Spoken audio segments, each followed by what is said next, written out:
The Connector Next Door is your invitation to meet the natural connectors all around us. They represent the everyday event planners who are energizing their communities every single day. Their stories are familiar, fun, and full of charm. Your host, Lisa Garrow, is a lifelong event planner and has been a connection strategy coach for over a decade.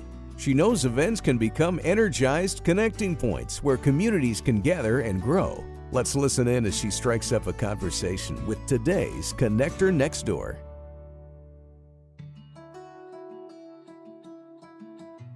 Pete Bombaci is a visionary business and social change leader who believes that by doing the right thing every day, exceptional results are created. In 2016, Pete launched the GenWell Project, Canada's human connection movement, which has recently become more relevant than ever. The mission of the GenWell Project is to make the world a happier and healthier place by educating, empowering, and catalyzing people around the importance of proactive face-to-face social connection as an action we can all take for our health, happiness, longevity, and the betterment of society. Pete's experience in the not-for-profit field predates the founding of GenWell, as he successfully led the Movember Canada Foundation for nearly 5 years, growing the cause from a few thousand participants nationwide to the largest fundraising country worldwide. Prior to joining Movember Canada, Pete was a 20-year veteran of the beverage and hospitality industry, serving in roles from bartender to sales to brand management.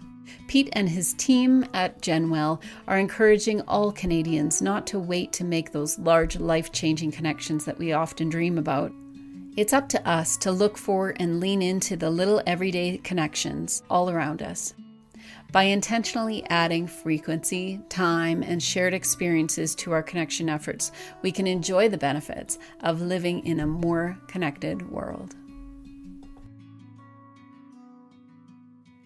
Welcome back, everyone, to the Connector Next Door. And we have had a summer that has been different. I think, Pete, for you and I, different than we expected for both of us. But we're getting into a new season of this beautiful podcast and beautiful conversations with people that are the natural connectors in their world. And not only the natural connectors, but somehow they have learned to navigate this natural ability to bring people together in a way that is having a bigger impact, a bigger positive impact in the world.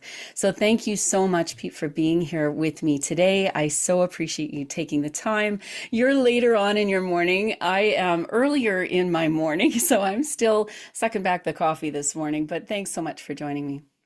Lisa, great to be here and looking forward to the conversation. It has been really incredible to me, kind of looking at the connections I've made over the summer. Somehow people take that deep breath and there's sunshine here in Calgary. There's an opportunity to get out into nature. Some of us are still working really hard. Events are happening all through the summer. And when we look at our lives and what we're doing, it is so important for us to reflect on what does it mean to connect. When I start each conversation, and especially moving into season 4, I ask right off the top, what does connection mean to you? So Pete, I'm going to just throw it right to you. What does connection mean to you? Yeah, it's interesting. I will answer that in a way in which I've come to understand connection after 8 years of leading Canada's human connection movement. And it's really any interaction that we have where we feel seen, valued, or heard with other people. Now, I think many of us tend to think about the deeper, meaningful connections. But what the research clearly shows is that, even the casual hello or a wave or a nod to somebody on the street can have a really powerful impact on our day, on our week, and on our life. And so I use that general description only because I want people to recognize that all those connections add up to the feelings of connection, belonging, inclusion, community, safety, mattering, so many ways in which people describe the outcome of building healthy connection habits. And I love how you say that they add up. I have a new ring and it's a braid. I don't know if you can actually see I it, can but see it. I can see it. It's one of those things that this summer was really important for me to really learn and understand what connection means for me specifically in not just my work, but in my life and with friends. And I found this ring when I was holidaying in Manitoba, and it has a braid. And I was telling my husband when I got home, part of the braid is that it's small, incremental, intentional movements, and how it brings us to a place where there's something beautiful and creative and open. When you're talking about the work that you do and the person that you are, it does feel like there is this celebration almost of those small incremental points of connection that lead to something bigger. How does that show up in your life? How is that actually coming to be in your world? Wow, that's a really big question. I think about it. I think about it Welcome to as the morning. yeah, yeah. I think about it from two perspectives. Number one is me as a human being, but number two, me as the guy who launched, a movement to build a Hmm. healthier and more connected Canada. So on a personal level, well, they're all interconnected because, and I've already started writing an article, which is really the journey of understanding social connection and loneliness.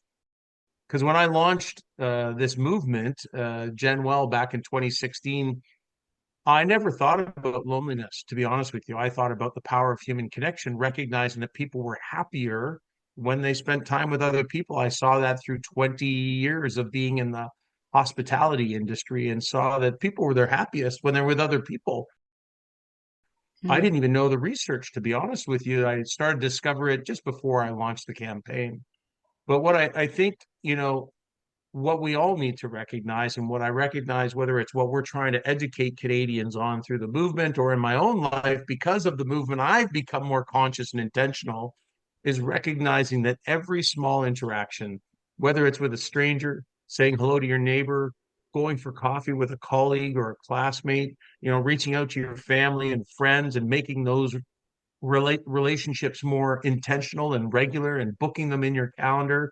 Mm. I think most of us try to live on spontaneity, and it's part of it's not spontaneity. It's the fact that our lives are so busy right now that we rely on spontaneity. But because we're back to back in meetings, because we're back to back with kids and activities and distracted by social media and TV and all those things, the spontaneity has been lost, or it's really just more difficult. And when it comes to social health, which improves mental and physical well-being, the unfortunate part is you can't do it alone. So it Hmm. requires two people, which means not only do I need to be conscious and intentional about it, but I need the person that I reach out to be the same. Because how Yeah. many times have we reached out to a friend, Lisa, and we've said, "Hey, Lisa, how about we get together for coffee?" And your response is, "Pete, how about 2025, June 2nd at 3 p.m.?" And unfortunately, that's probably not what I was looking for when I reached out to say, "Can we go have a coffee?" Yeah. How beautiful to think of it as an ongoing experience. And I think we sometimes discount, and this has always been a challenge for me, and for those of you that have been listening to some of the workshops that I do and some of the speaking I do, the conversation around friends, for me, that has been a complicated word and a complicated concept for me, because when we get into friendships, especially as busy event planners, and we meet a lot of people and there's a lot going on, what is a friend? And I used to say my best friends came out of projects I was working on or things that I was doing. But is that a true friend? And so it's been complicated. A person that I knew challenged me about the word friend, and said, well, what would be another word that you could use instead of friend that actually resonates with you? And I said, a connection. Like, I feel like if I'm making a connection with somebody over time, that becomes a amazing person in my life that I feel like I can share with, and then I can go for coffee with, and I feel like there's actually a something that we have either in common or is curious about the conversations that we're having. But as you're saying, that means an intentional back and forth, an intentional, not just, 6 months from now. And I am the worst for that, or I have been in the past the worst for that. I'm working on it. What would be a way that somebody could find their way into greater connections with others? Because we do say that we have, 400 or 800 friends, and on LinkedIn, we've got how many connections? What is a way that you have found to really bring yourself into connection with others that is more authentic? Oh my God, Lisa, this is such a, I honestly, I hope the world hears this conversation because these are the important conversations that people need to hear. So first off, I think the starting point, everything we do at GenWell is based on behavior change. It's understanding that most of us have never been educated on the importance of social connection and social health for our mental and physical well-being, but also for societal benefits.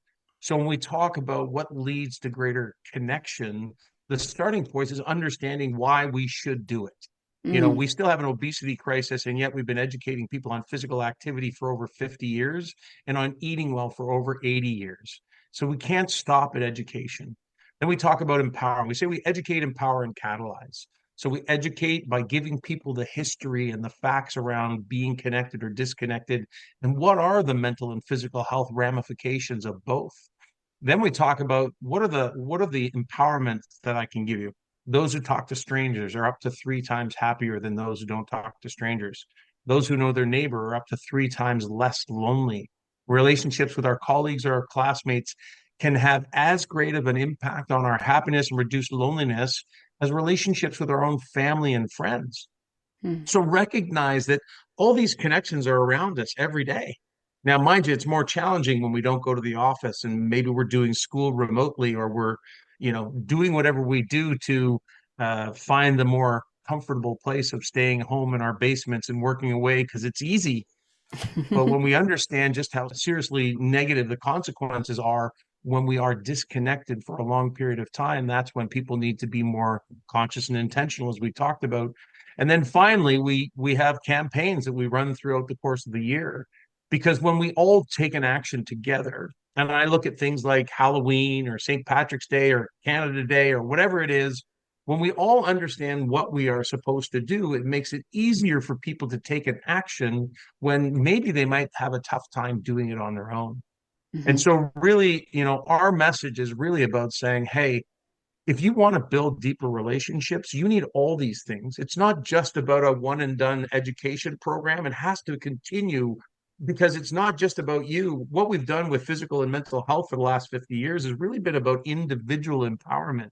We've said, Lisa, you can do mindfulness, you can do gratitude, you can go for a walk, you can do and what we're doing, and I think you're doing this in your workshops as well, which is saying to a workplace, to a classroom, to a community of people that are in the event planning business, hey, we are in this together.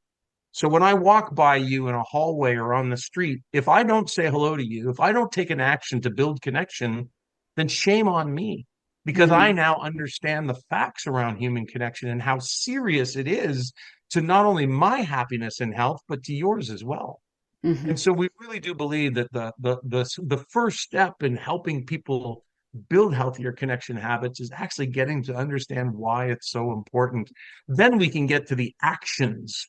Of course, being conscious, being present. When we're sitting with somebody, don't be looking at your phone.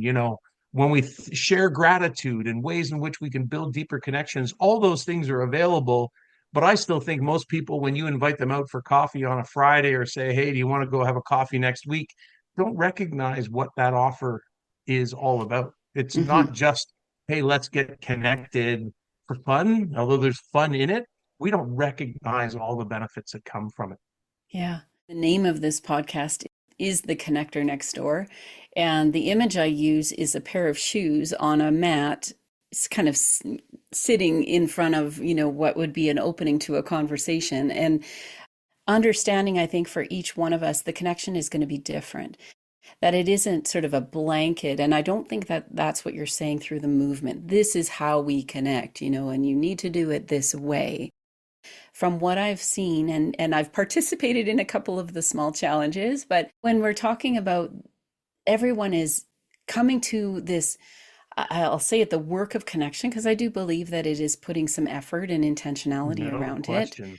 When you did the transition from being a natural connector to creating a movement, what were you really wanting to see in the movement that would be different?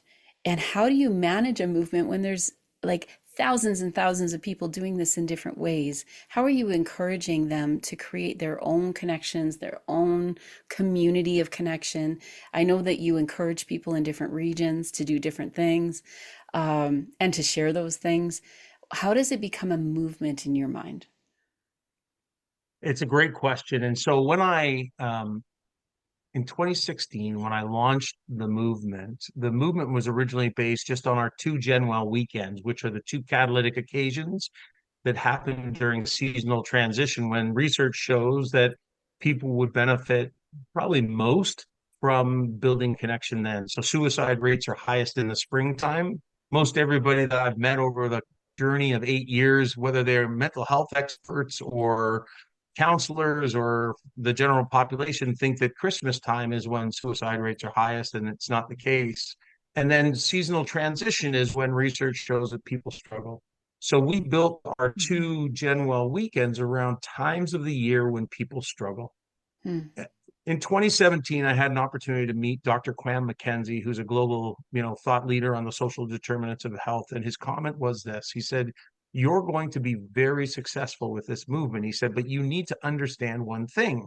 And I said, what's that? Because, I thought we were doing okay as we got started. He said, "You need to understand that people have no idea what you're talking about yet." And I thought to Mm, myself, "What do you mean?" And he said, "People don't understand social connection. They don't understand that, just seeing people in the office every day, although they add added value, they don't deeply, understand what we're really talking about here." And to be honest with you, Lisa, if it hadn't have been for the global pandemic, GenWell would no longer exist because people would have still been living unconsciously. And the only mm, people who got it were people who had had a catastrophic incident, whether that was illness or loss of a loved one or loss of job or some type of incident in their life that had to force them to become more conscious of how much they needed people in their lives. The mhm, pandemic happened up until then. So we were 5 years in the making. We couldn't have a conversation with anybody about how important this message was, to whether it was the government saying politically this is, about reducing the demand on the healthcare system. In business, it's about productivity, it's about profitability, health and well-being of your employees. In the community, it's about safer streets, stronger communities, better connections. So everywhere we went, people couldn't quite understand it. Then on the opposite side of the pandemic, all of a sudden people started to understand just how much we needed each other. And mhm, so, I think what we are all awakening to on the other side of the pandemic is maybe we took our social connections for granted before. And mm, what we need to do now is start by making people far more conscious and intentional about not only that we need connection, but we need to do it not just for ourselves. mm, Because as I mentioned earlier on social health, and this is the real message behind the movement, is we didn't create a movement to tell every individual that you should get connected. And we don't tell people what to do. We tell them all the information so they can choose what's right for them. You may have great relationships with your neighbors, but there's all these other ones. You may have solid friendships, or frankly, if you're a new Canadian that's moved from another part of the world, what could I do as somebody who is living beside you, but recognize that you've just moved here and you don't have any family, friends, you don't know the system? How can we help each other to build the relationships that make us all happier and healthier? And so our movement is built on awakening 40 million Canadians to the message, because we really are in this one together. hmm. 40 million Canadians. That's a big number. And when we Yeah. talk about movements, there is something about the number of people that are adopting similar language, similar practices, similar things. Even I think you had a disconnect message that was coming out over LinkedIn in the last little while, and what I love is that there is an encouragement to people like me that I could be working 24/7. And I actually took myself camping in the last month for about a week or so. And I tell you, camping is very involved and it's in a tent and I'm making my own meals and limited Wi-Fi and hardly any, cell service. And I came back feeling so refreshed. And I said to my daughter, I almost feel like a new person because I've had this time to be in my head, to be with the birds, to be on the water on my kayak, and just to have that time with myself. But ironically, having that time with myself also allowed me to be in a space where I was so happy to reconnect, to go for these coffees, to see, my family again, and to talk to the neighbors when I got back, because I feel like I was full. I was had the opportunity to disconnect so I could connect, I think, better as well. We do the first of every month is called Digital Detox Day. And it's where we give tips, tools, and ideas on how people can reduce their dependence on technology. Because yes, technology can add value when used properly, but also we know it can distract us from living our lives, of which human connection is a part of it. Hmm. When people are looking at being part of this movement, what are you hoping they're getting from it personally? Well, I think I'm going to jump back for 1 second, just on you were mentioning, you asked earlier, just on all the organizations across this country that are working, individuals like yourself that are working to build connection through whatever lens you see it, whether it's mental health or it's a function like it's a skill development like it is in the event planning industry, or maybe it's for kids, or maybe it's for seniors. Our belief is that what we can be is the organization that awakens every Canadian around the issue, because Hmm. until we awaken them, they may not be as interested in your session or something in school. And we have to start with that education piece. So we look at ourselves as kind of being the leader that's stepping in to say, hey, we should all be more conscious about this. Oh, and by the way, we have our community partners page on our website where we're hoping to shortly have a searchable database that will allow anybody to find the local organization that's working in your community once you understand why this is also important. Hmm. So I just wanted to touch on that just so that we made the connection there. Some people that I work with or some people that I speak with, like the friend that told you, people don't necessarily know how this fits in their world. How can I slow down enough? Or why does it matter enough to take out chunks of my day or to be rethinking how I'm planning so that connections are at the heart of it? And I talk a lot about the heartbeat of our events. And if we have missed the connection piece, you've kind of lost the heartbeat of what's going on in that gathering. So when you are coming forward with this movement, and all these individuals are learning and they're growing together and they're practicing what it means to connect well, how can planners like us give ourselves that space to become connectors and to put it in our day to day? Because I think you're not saying necessarily that everybody has to now quit their jobs and just visit the neighbors.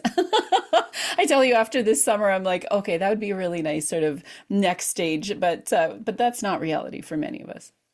Yeah, absolutely. Well, I think, when it comes to event planners, I see this through a couple lenses. First and foremost, on a personal level, research by Dr. Kiffer Card, who's the chair of the GenWell Scientific Advisory Panel, shows that the leading indicator of burnout is a lack of human connection. So when we are overwhelmed and we don't have people around us that we can talk it through with, that's when we get inside our own heads and we start convincing ourselves that we can't do this, or we're, not good enough. And the reality is, when we have those people in our lives that can help us get through those challenging times just by reinforcing how great we are, you've done it 1,000 times, of course you can do this.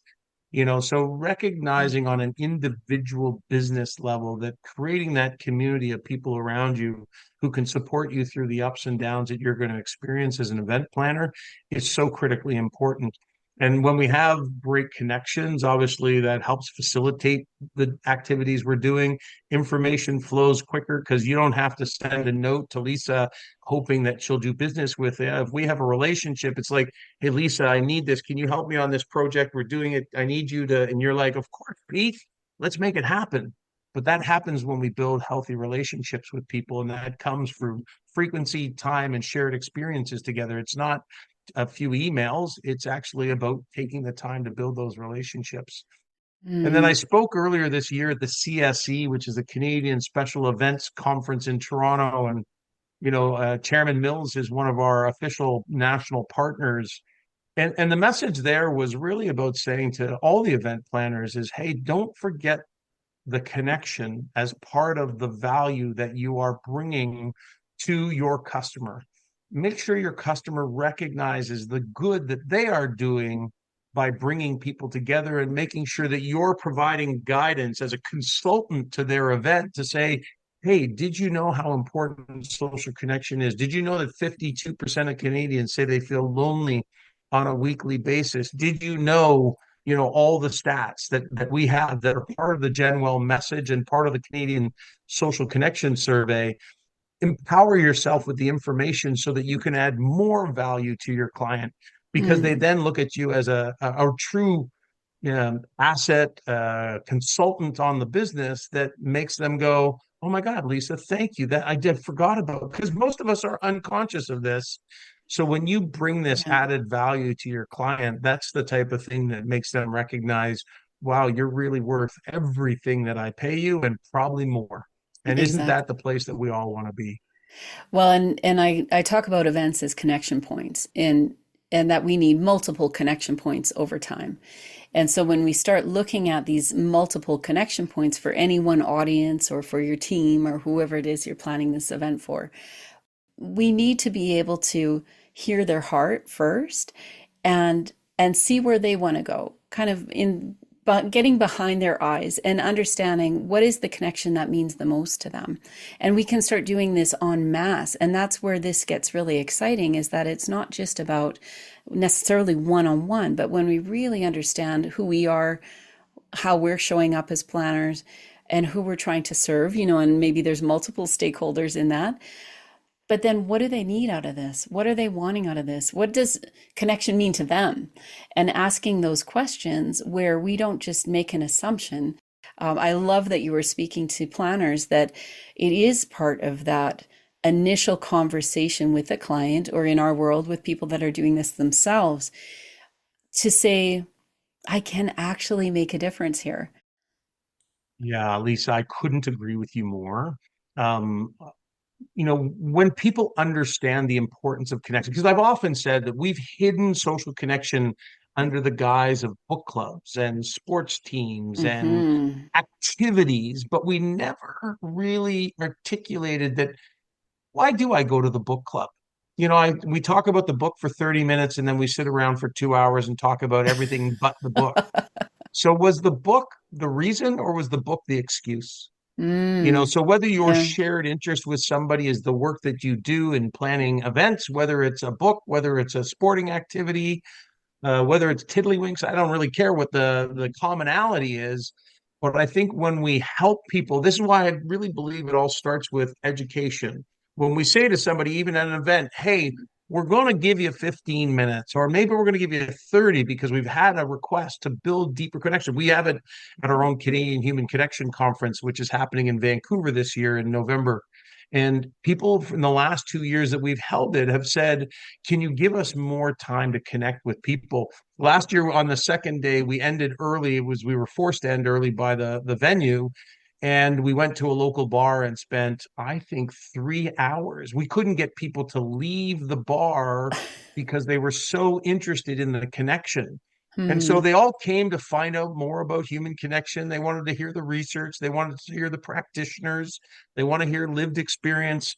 But really, what they want to do, and I think we're all craving it in the world that we're in today, is they wanted the opportunity to connect with other people that had a similar interest that they did. Hmm. Thank you for creating a movement. Thank you for giving your time and your energy and your excitement, really, to what this could be. And the more people are adopting this, the more, I think, fun we can have with how we're learning to connect with each other better. I am curious, were you a natural connector when you were a kid? Is this something that showed up for you when you were younger?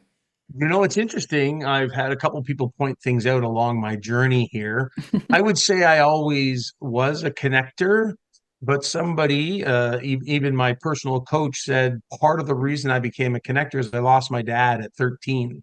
Hmm. And she believes that part of the reason I became, my dad was a connector, but she said part of the reason that I became, I guess maybe even a stronger connector, was it was my coping strategy. It was Mm, my way of figuring life out and figuring people out and figuring my way in the world, is because without my father figure there to guide me on many of the challenges that we face when we're young, I had to figure it out myself. mm. And so that's where I became, in the famous words of Ted Lasso, I became curious and I just asked a lot of questions and talked to a lot of people. And to be honest with you, Lisa, it's so funny because everything I did was unintentional before. It was, I talked to strangers, chatted with anybody, not knowing that it was actually making me happier. And now Mm. that I know the science, and now that I know the facts, and now that we are sharing it in a fashion where it's easy for people to see the whole package, friends, family, neighbors, classmates, colleagues, talk to strangers. Oh my God, negative consequences, heart disease, dementia, diabetes, suicide, addiction, obesity, cancer. You know, when people start to see the facts around how important this is for our happiness, our health, our longevity, and for the betterment of society, and we put it in a digestible package where they can go, oh my God, so you're meaning I can do this? So I could, if I just start talking to strangers, or if I say hello to a neighbor, or if I call up a friend and go for coffee, that's all good. Yeah, that's all I want you to do. I just want you to be more conscious and intentional. And it's taken, it's taking time, but Lisa, I'm grateful for this conversation. This is a much more meaningful conversation than many of the conversations I have, because it really is talking about the why. Why are we doing it? And where are the opportunities to spread this message? Because we've had, as I say, exercise guidelines for 52 years and we still have an obesity crisis. Mhm. We need to get this message out. We just came out of a global pandemic where people were ripped from each other, and we are still struggling to figure out, why do we not feel quite the way we did pre-pandemic? And there's lots of contributing factors, but when we connect with other people, it helps us cope, it helps us find solutions, and it helps us build resilience. In the world that we're in right now, I think we need resilience more than ever before. What I love about what you were saying about your experience and how you were doing this unintentionally or maybe unconsciously a bit, and you Unconsciously, yeah. somehow knew that this was important to you or giving you a lift or making you happy or whatever it was, right? Like we go back to those things that we feel are good for us, whether we kind of consciously understand it or not. And what I love about what you're saying in that is that we can actually look at our lives and understand where we're already making connections. And it isn't necessarily about more work or more time or more necessarily making new connections. But if we start to see where it's already happening, I think it gives us that opportunity to say, where can I do more of that? And even if it's not more of that, where can I do the connections that are happening in my life today? How am I actually able to make them more intentional, like you said, and grow? Like I talk about events being affordable and repeatable and scalable. And as we're having this conversation, I'm like, well, that still applies, right? Like you don't have to spend more money. You don't have to necessarily do something new every time. You can repeat these opportunities to connect, or you could also scale up a friendship, right? Like maybe you invite somebody, like I love to kayak. So maybe it's go beyond coffee and spend an afternoon in the mountains. And what we're trying to do is say to Chatty Cathy and talk to Tom, thank you. Thank you for being you. You probably didn't understand all the good that you were doing in the world, but this movement is to say thank you to you and hopefully give you even more impetus to say, hey, I should keep doing that, because now I recognize the impact that I'm having on myself and on others. And that's a pretty powerful message. Yeah. I think when we become conscious, we start to look for these opportunities, and Hmm. we see somebody who's humming to themselves and we say, hey, what song you singing? When we see somebody wearing a great hat or a great pair of shoes or somebody humming a song, if we can create the world where people are more open to sharing what's inside our own heads. The Mm. research on talking to strangers, by the way, Nick Epley out of the United States did research in Chicago where 100% of the time when people talk to a stranger, both parties were happy that it happened. Hmm. And yet we fear, and we've told people for 50 years not to talk to strangers. Hmm. when we inform people of the truth, when we inform them of the facts, when we give them permission. In Canada, only 20% of people talk to strangers every day. So we have a lot of room for growth here. And to me, that is how we change the tone. That's how we change the mood. That's how we change the optimism of every Canadian, because they realize people aren't here to, nobody's out to get anybody. And, if we can create a happier, healthier, more connected world, I think only benefits, only good things will come. Amazing. So if somebody wants to get a hold of you, I know there's a lot of planners listening to this, and you don't have to live in Canada. I know both Pete and I live in Canada. The movement doesn't have to stop anywhere. This can be anywhere that you live, in any community, with anyone who happens to be your neighbor, anyone that you bump into at a coffee shop. How can people get a hold of you? Are you open to having these conversations with these everyday do-it-yourself planners that we speak with? I think it will enhance what they're doing in their planning if they can tap into what your research is, tap into some of those challenges that you're putting out there on social media, and then finding ways to be surprised in their connections. How can they get a hold of you? Yeah, they can check us out at genwell.ca. We are a Canadian-led global human connection movement, and we've had people register for all of our events from around the world. All over Europe, in South Africa, all over the US. Lots of people, lots of Australians, and so the message is not a Canadian message; it's a global message. And the world is working together right now to address the growing issue of social isolation, disconnection, and loneliness. And I think every event planner can be part of the solution by, whether it's internally themselves or whether it's the people that they work with each and every day. You are key partners in building the more connected world where everyone thrives. Love it. And I love that we will stay connected. I love where you're going with this and already have built such a beautiful community of people willing to talk about and get connected in different ways. I'm looking forward to where our paths will intersect in time and maybe even see each other, connect face to face someday. But I thank love you that. again for this time. I so appreciate Yeah. your insight. Thank you, Lisa. Really great conversation. Really enjoyed it. The Connector Next Door podcast is produced by Candy Event Consulting, where everyday event planners and their teams gain clarity, get connected, and grow in confidence. Subscribe at www.candyconsulting.ca to hear visits with everyday event planners who are putting connections first.